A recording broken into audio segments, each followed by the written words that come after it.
welcome to another video. Nose Media ZW.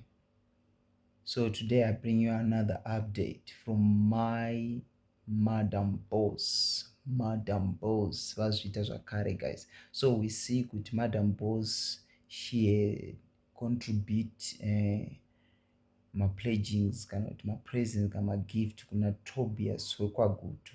Guys, this is good guys.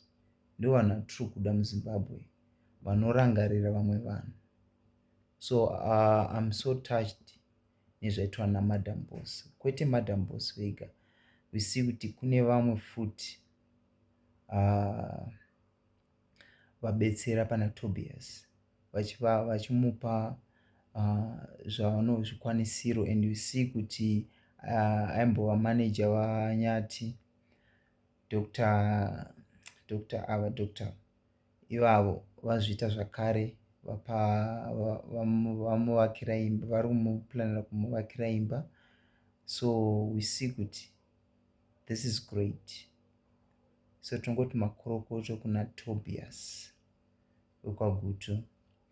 So let's see the video. Hi guys, so ndakandina Tobias mukomana wekwagutu. Notenda hangu. Amen.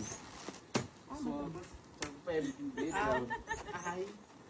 ne comfort. Mwari, ndakambonzi ndine coffin bed. Zvese zvinde zvangu izvo. Ndezvako zvese. Iye wardrobe. Wardrobe. Yokisa masutu. Eh. Oh, nira imbo.